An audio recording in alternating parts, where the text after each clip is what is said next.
A cyclist speeding at 18 km per hour on level road takes a sharp circular turn of radius 3 meter without reducing the speed. The coefficient of static friction between the tires and the road is 0.1. Will the cyclist slip while taking the turn? चलिए, दे रखा है एक cyclist जा रहा है, कुछ road हमें बता दिया है, कुछ ऐसा मान लो, कुछ ऐसा रोड है, चलिए, और लेवल रोड है, कोई बैंकिंग यहां पे है नहीं, और ये रोड की रेडियस आपको बताई गई है, ये रोड की रेडियस आपको बताई है 3 मीटर। चलिए मान लीजिए यहां से कुछ रेडियस 3 मीटर है और ये जा रहा है कुछ यहां से 18 किलोमीटर पर आर की स्पीड से। अब 18 किलोमीटर पर आर, तो इसको मीटर पर सेकंड में कन्वर्ट करें। आपको याद होना चाहिए मीटर पर सेकंड में कन्वर्ट करने के लिए 5/18 से मल्टीप्लाई करो। अगर इसको 5/18 से आप मल्टीप्लाई कर रहे हो तो स्पीड मिल जाएगी कुछ 5 मीटर पर सेकंड। अब जैसे कि पहले हम चेक कर लेते कि यहां हम मैक्स टू मैक्स कितनी स्पीड से चला पाएंगे ताकि ये स्लिप ना कर जाए।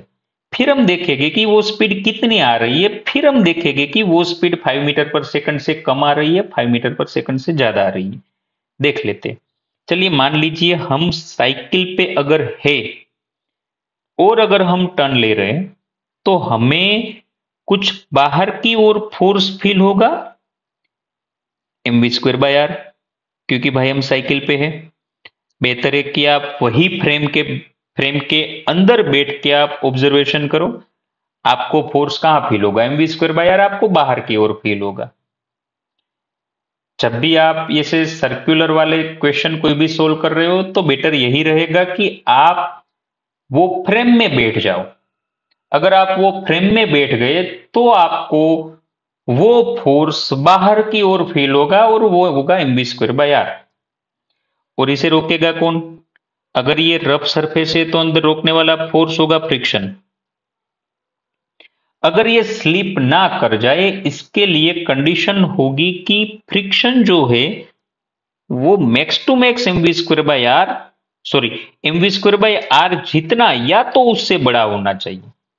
फ्रिक्शन mv²/r जितना या तो उससे बड़ा हो रहा है तो ये यहां से स्लिप नहीं करेगा, अदरवाइज ये स्लिप करके बाहर की ओर फेंक जाएगा। चलिए फ्रिक्शन क्या हो जाएगा? फ्रिक्शन हो जाएगा μ×n। जैसे लेवल रोड ये तो नॉर्मल हो जाएगा mg जितना बड़ा होना चाहिए mv²/r से। वैसे भी यहां मास तो कट जाएंगे। चलिए तो r को भेज दो सामने, कुछ ये हो जाएगा μrg का स्क्वायर रूट। हमारी स्पीड या तो इसके जितनी या तो उससे छोटी होनी चाहिए। अब चेक कर लेते यहां क्या हो रहा है। तो यहां कुछ हो रहा है v = अंडर रूट, जैसे आपको म्यू दिया है 0.1, जैसे रेडियस आपको दी है 3 और g की वैल्यू मान लो 10 है, तो ये कुछ हो जाएगा 3।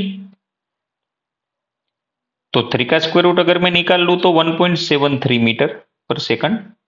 तो हमारी स्पीड कुछ आ गई 1.73 मीटर पर सेकंड। इससे आप ज्यादा स्पीड नहीं रख सकते अगर आपको रोड पे चलानी है तो। और ये बंदा तो जा रहा है कुछ 5 मीटर पर सेकंड से, ये तो डेफिनेटली यहां से स्लिप कर ही जाएगा। Thank you.